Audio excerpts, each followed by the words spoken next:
새벽을 깨워 기도의 자리에 나오신 성도님들을 주님의 이름으로 사랑하고 축복합니다. 기도하겠습니다.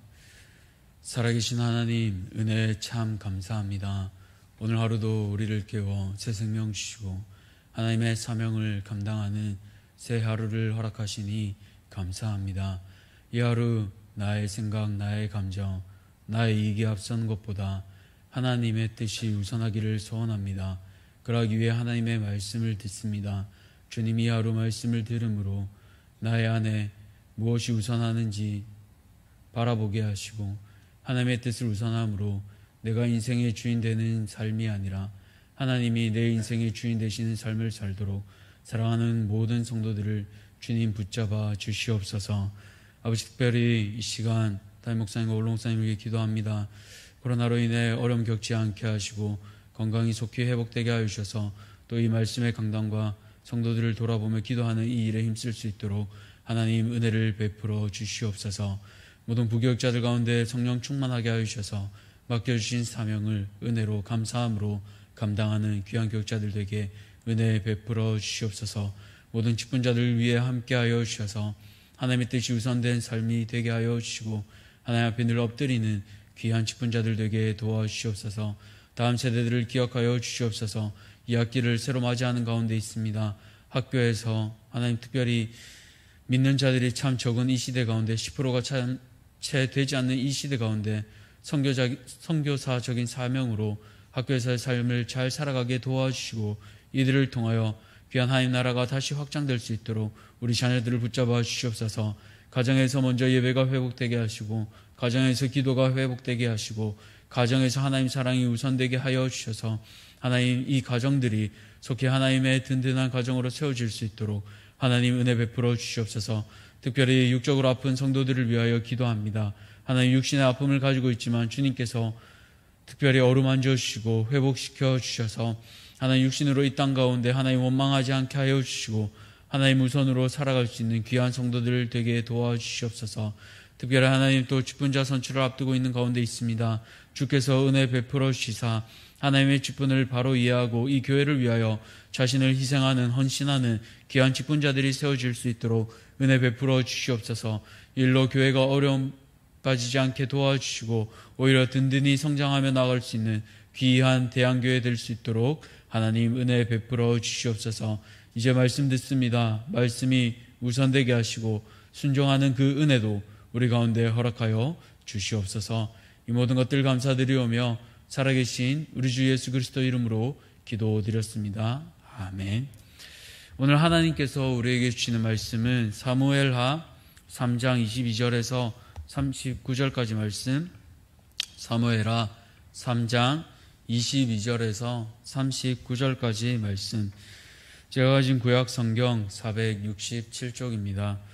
사무엘하 3장 22절에서 39절까지 말씀 함께 교독하도록 하겠습니다. 제가 먼저 읽겠습니다. 다윗의 신복들과 요압이 적군을 치고 크게 노력한 물건을 가지고 돌아오니 아브넬은 이미 보냄을 받아 평안히 갔고 다윗과 함께 헤브론에 있지 아니한 때라. 요압 및 요압과 함께한 모든 군사가 돌아오매 어떤 사람이 요압에게 말하여 이르되 넬의 아들 아브넬이 왕에게 왔더니 왕이 보냄에 그가 평안히 갔나이다 하니 요압이 왕에게 나아가 이르되 어찌하심이니까 아브넬이 왕에게 나아왔거늘 어찌하여 그를 보내 잘 가게 하셨나이까. 왕도 아시려니와 넬의 아들 아브넬이 온 것은 왕을 속임이라. 그가 왕이 출입하는 것을 알고 왕이 하시는 모든 것을 알려 함이니이다 하고 이에 요압이 다윗에게서 나와 전령들을 보내 아브넬을 쫓아가게 하였더니 시라 우물가에서 그를 데리고 돌아왔으나 다윗은 알지 못하였더라. 아브넬이 헤브론으로 돌아오매 요압이 더불어 조용히 말하는 듯이 그를 데리고 성문 안으로 들어가 거기서 배를 찔러 죽이니 이는 자기의 동생 아사엘의 피로 말미암음이더라. 그 후에 다윗이 듣고 이르되 넬의 아들 아브넬의 피에 대하여 나와 내 나라는 요압 앞에 영원히 무죄하니 그 죄가 요압의 머리와 그의 아버지의 온 집으로 돌아갈지어다. 또 요압의 집에서 백탁병자나 나병한 자나 지팡이를 의지하는 자나 칼에 죽는 자나 양식이 떨어진 자가 끊어지지 아니할지로다 하니라. 요압과 그의 동생 아비새가 아브넬을 죽인 것은 그가 기브온 전쟁에서 자기 동생 아사엘을 죽인 까닭이었더라. 다윗이 요압과 및 자기와 함께 있는 모든 백성에게 이르되 너희는 옷을 찢고 굵은 배를 띠고 아브넬 앞에서 애도하라 하니라. 다윗 왕이 성요를 따라가 아브넬을 헤브론에 장사하고 아브넬의 무덤에서 왕이 소리를 높여 울고 백성도 다 오니라.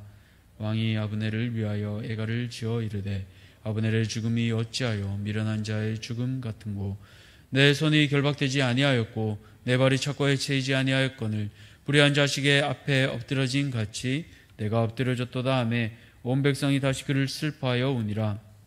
석양에 뭇백성이 나와 다윗에게 음식을 권하니 다윗이 맹세하여 이르되 만일 내가 해지기 전에 떡이나 다른 모든 것을 맛보면 하나님이 내게 벌 위에 벌을 내리심이 마땅하니라 하매 온 백성이 보고 기뻐하며 왕이 무슨 일을 하든지 무리가 다 기뻐하므로 이 나라야 온 백성과 온 이스라엘이 넬의 아들 아브넬을 죽인 것이 왕이 한 것이 아닌 줄을 아니라. 왕이 그의 신복에게 이르되 오늘 이스라엘의 지도자요 큰 인물이 죽은 것을 알지 못하느냐. 함께 읽겠습니다. 내가 기름 부음을 받은 왕이 되었으나 오늘 약하여서 스루야의 아들인 이 사람들을 제어하기가 너무 어려우니 여호와는 악행한 자에게 그 악한 대로 갚으실지로다 하니라. 아멘. 오늘 내가 주인 된 인생, 하나님이 주인 된 인생, 내가 주인 된 인생, 하나님이 주인 된 인생이란 제목으로 말씀을 함께 나누려고 합니다. 오늘 본문에는 한 사람의 죽음과 그 장례가 나옵니다. 이를 통해 엮여진 또 두 사람이 나옵니다. 이를 통해 중요한 세 사람을 비교하고 이 인물들을 통해 내가 주인 된 인생과 하나님이 주인 된 인생을 살펴보며 말씀을 함께 나누려고 합니다. 첫 번째로 아브넬은 어떤 사람이었습니까? 하나님을 알지만 자신의 이익이 우선인 사람이었습니다. 사무엘상을 보면 그는 다윗이 골리앗을 무찌르고 돌아왔을 때 사울에게 다윗을 인도한 사람이기도 했습니다. 또한 이 아브넬은 다윗이 사울에게 쫓겨 광야의 동굴에 숨어있던 시기에 다윗이 사울 진영에 들어가 청과 물병을 가지고 간 후 이 아브넬을 책망하기도 했었습니다. 이런 아브넬은 혈통적으로는 사울과는 사촌이었고 또 이스보셋에게는 삼촌이었습니다. 그러나 앞 본문을 통해 알 수 있는 것처럼 이스보셋을 왕으로 세운 것도 사울 왕가에 대한 충성심이 아니라 자신의 안위를 위해서였습니다. 그리고 사울의 후궁과 관계를 맺기도 하는데 이것은 자신이 후계자인 것처럼 행동하는 것이기도 했습니다. 그런 아브넬을 이스보셋이 책망하자 반기를 들고 이제 지파들의 장로들과 함께 다윗의 편에 서기로 합니다. 그런데 그가 한 말이 무엇이었습니까? 9절과 18절을 보면 하나님께서 다윗을 통해 왕으로 세우셨다는 것을 이 아브넬도 잘 알고 있습니다. 그러나 아브넬은 이것조차 하나님의 말씀조차 자신의 이익을 위해 사용합니다. 이 말씀을 통하여서 다른 이들을 설득하는 것이죠. 하나님 말씀을 아는 것과 하나님 말씀에 순종하는 것은 큰 차이가 있습니다. 이처럼 아브넬은 하나님의 말씀을 알지만 순종하지 않고 자신의 이익을 위해서 살았던 사람입니다. 그렇기에 그는 이제 이스라엘을 이스보셋이 아닌 다윗의 손에 넘겨주려 다윗과 약속을 맺고 환대를 받은 후 돌아갑니다. 그런 그의 말로가 오늘 본문에 잘 나타나고 있습니다. 바로 요압과 연결됩니다. 22절을 보면 요압과 다윗의 군사들이 이방 민족들을 치고 획득한 물건을 가지고 돌아옵니다. 어떤 때입니까? 바로 아브넬이 다윗에게 환대를 받고 돌아간 때입니다. 그래서 오늘 개역 개정판에는 나오지 않지만 원문에는 바로 그때라고 표현하고 있습니다. 바로 그때 요압과 그의 군사들이 고생해서 전쟁하고 전리품들을 가지고 왔는데 무슨 일이 있었습니까? 바로 자신의 동생을 죽인 원수 아브넬이 왕에게 귀한 대접을 받고 무사히 이스라엘로 돌아가고 있습니다. 그러니 요압의 마음에는 울분이 가득 찼을 것입니다. 24절에 보시면 요압이 왕에게 따지듯이 얘기합니다. 24절 25절입니다. 요압이 왕에게 나아가 이르되 어찌하심이니까? 아브넬이 왕에게 나아왔거늘 어찌하여 그를 보내 잘 가게 하셨나이까? 왕도 아시려니와 넬의 아들 아브넬이 온 것은 왕을 속임이라. 그가 왕이 출입하는 것을 알고 왕이 하시는 모든 것을 알려 함이니이다 하고, 아브넬이 그냥 온 것이 아니라 스파이 짓을 하려고 온 거다. 그렇게 이 요압은 얘기하고 있습니다. 그런 아브넬을 어떻게 그냥 보낼 수 있습니까? 라고 강하게 항의하는 것이죠. 그리고 요압은 군사를 보내서 아브넬을 데리고 옵니다. 아브넬이 도망가거나 맞서 싸우지 않은 것을 보면 아마도 요압이 다윗 왕이 다시 기니 할 말이 있다 이렇게 속여서 데리고 온 것 같습니다. 그렇게 요압은 아브넬을 헤브론 성으로 데리고 온 후에 긴밀히 말한 것처럼 하다가 배를 찔러 죽입니다. 이처럼 지략가하며 자신의 이익에 따라 편을 바꾸었던 아브넬은 이처럼 허무한 죽음을 맞이합니다. 하나님의 말씀을 자신의 이익을 위해 사용했던 그 아브넬은 요압의 속임수에 속아 그렇게 허망하게 죽고 맙니다. 참 씁쓸한 죽음이 아닐 수 없습니다. 다윗을 만나고 모든 것이 다 이루어졌다고 생각하며 얼마나 행복한 발걸음으로 돌아갔을까요? 승승장구할 것 같던 이 아브넬은 다른 이의 계략에 속아 최후를 맞이합니다.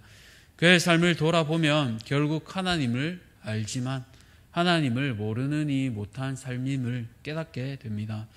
사랑하는 성도님들, 우리도 아브넬과 같이 하나님의 말씀을 사적으로 이용하지 않습니까?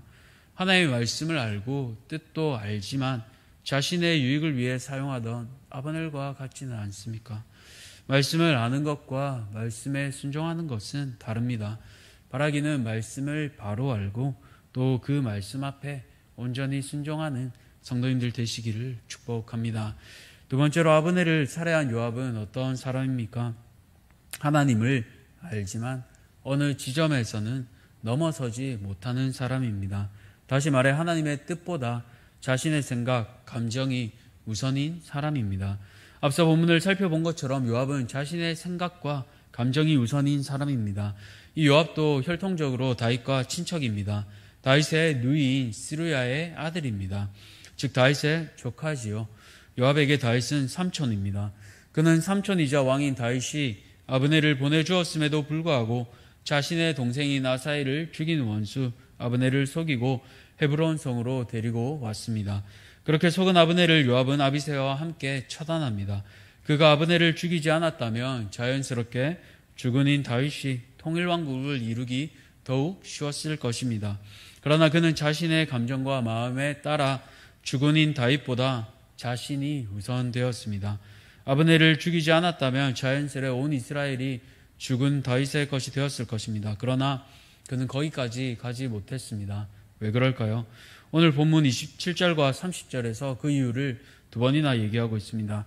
바로 자신의 동생 아사엘의 피로 말미암음이더라. 자기 동생 아사엘을 죽인 까닭이더라. 즉 동생의 복수를 갚아야 했기 때문입니다. 뿐만 아니라 아브넬이 뛰어난 군대 장관이었기에 그는 미래의 라이벌을 미리 제거한 것이기도 합니다. 이렇게 아브넬을 제거한 요압은 죽은 다윗뿐 아니라 한편으로는 하나님 말씀보다 자신의 뜻이 우선하기도 했습니다. 아브넬을 죽인 헤브론 성의 의미를 생각해 볼까요? 헤브론이 어떤 곳입니까? 여호수아서 20장을 보면 도피성 6군데가 나옵니다. 이 도피성은 재판 없이는 죽일 수 없도록 율법에 규정되었습니다. 아브넬이 요압의 동생 아사엘을 죽인 것은 전쟁 중에 어쩔 수 없이 죽였습니다. 그는 두 번이나 자신을 쫓아오지 말 것을 경고했지만 공명심에 불타오른 아사엘은 그 말을 듣지 않았습니다. 그렇기에 아브넬은 어쩔 수 없이 아사엘을 죽였습니다. 바로 정당방위지요. 그런 아브넬을 요압은 다른 성이 아닌 도피성에서 죽인 것입니다. 도피성에서는 재판받기 전까지 다른 이들이 함부로 할 수 없습니다. 또한 이 헤브론은 사귐, 교제의 뜻도 있습니다. 비록 아브넬이 자신의 동생을 죽였지만 도피성을 지정하고 또 그 의미인 교제와 사귐이 회복되어야 하는 곳입니다. 그런 곳에서 교제는커녕 아브넬을 죽임으로써 하나님께서 말씀하신 그 율법을 마음대로 어긴 것입니다. 그런데 재미있는 것은 그런 그가 훗날 다윗의 말년에 인구조사를 실시하려 할 때는 이것이 하나님께서 시험하시는 것인 줄 알고 알아차리고 반대합니다. 아이러니하죠. 요압이 그때 다윗에게 이렇게 말합니다. 여호와께서 그 백성을 지금보다 100배나 더하기를 원하나이다. 어찌하여 이스라엘로 죄가 있게 하시나이까? 라고 하며 인구조사를 하려던 다윗을 만류합니다. 이렇게 보면 요압도 영성이 둔한 사람은 아닌 것 같습니다. 그런데 그런 그도 이 어떠한 한 지점에서는 하나님의 말씀을 넘어서는 행위를 보여줍니다. 그것이 바로 요압에게는 혈육에 대한 복수요, 또 한편으로는 자기 자리에 대한 안위입니다. 사랑하는 성도님들, 우리는 어떠합니까?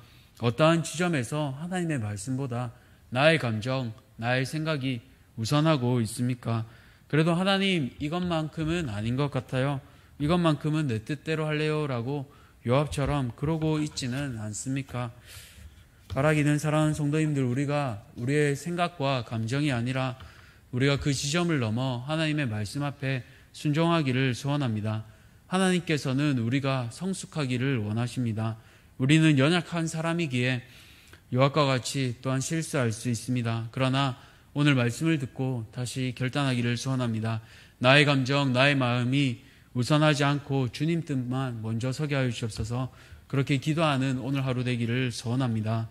마지막으로 다윗은 어떠한 사람이었습니까? 다윗은 자신의 뜻보다 하나님의 뜻이 우선인 사람이었습니다. 아브넬의 죽음을 알게 된 다윗은 요압을 포함한 모든 이들에게 아브넬을 위해 애도할 것을 명령합니다.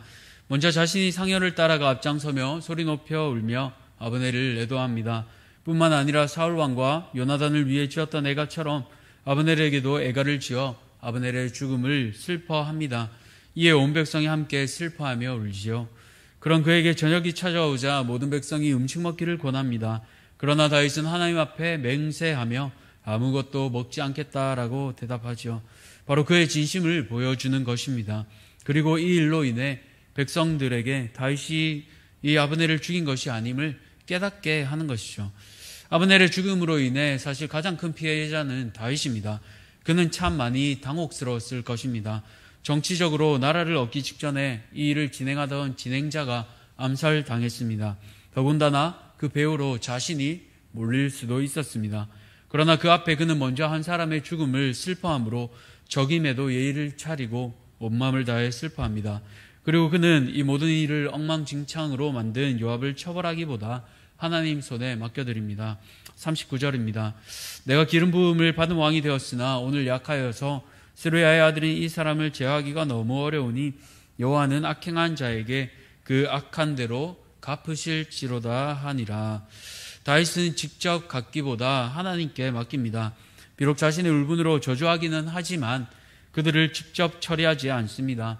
요압을 처리한다면 자신의 유능한 군대 장관을 잃을 수도 있고 또 자신의 기반인 유다 지파가 떠날 수도 있습니다. 이러한 정치적 요소도 분명 있을 수 있습니다. 그러나 다윗의 삶을 돌아보았을 때 사울을 죽일 수 있었음에도 불구하고 사울을 죽이지 않은 것처럼 그는 무엇보다 하나님의 권위를 인정하는 사람이었습니다. 자신이 왕이 되려고 한 것이 아니라 하나님께서 사무엘을 통해 자신에게 기름 부으셨던 것을 그는 기억합니다. 그렇기에 조금 시간이 걸리고 지체되는 것처럼 보이나 그는 요압처럼 원수를 직접 갚지 아니하고 하나님께 맡겨드리는 것입니다. 우리가 잘 아는 것처럼 로마서 12장 19절에서 21절 말씀과 같습니다. 내 사랑하는 자들아, 너희가 친히 원수를 갚지 말고 하나님의 진노하심에 맡기라. 기록되었으되 원수 갚는 것이 내게 있으니 내가 갚으리라고 주께서 말씀하시니라. 내 원수가 줄이거든 먹이고 목마르거든 마시게 하라. 그리함으로 내가 숯불을 그 머리에 쌓아 놓으리라. 악에게 지지 말고 선으로 악을 이기라. 악으로 선을 이기기는 참 쉽지 않습니다. 그러나 하나님이 어떠한 분인지 기억할 때 우리는 행할 수 있습니다. 다윗의 삶을 돌아볼 때 사울로부터 도망치고 블레셋에서 미친 척하며 수염에 침을 흘리던 그 연단받던 시간을 통해 다윗은 자신의 시간이 아닌 하나님의 시간을 살아내었습니다. 자신의 때에 이루어지지 않는 법을, 연단받는 법을 다윗은 배웠습니다. 그랬기에 그는 아브넬과 요압과 달리 하나님 앞에 순종하는 삶을 살 수 있었던 것입니다. 그런 연단과 순종이 있었기에 성경은 다윗을 하나님의 마음에 합한 자라고 고백하고 있습니다. 우리도 그런 사람이 되고 싶지 않습니까?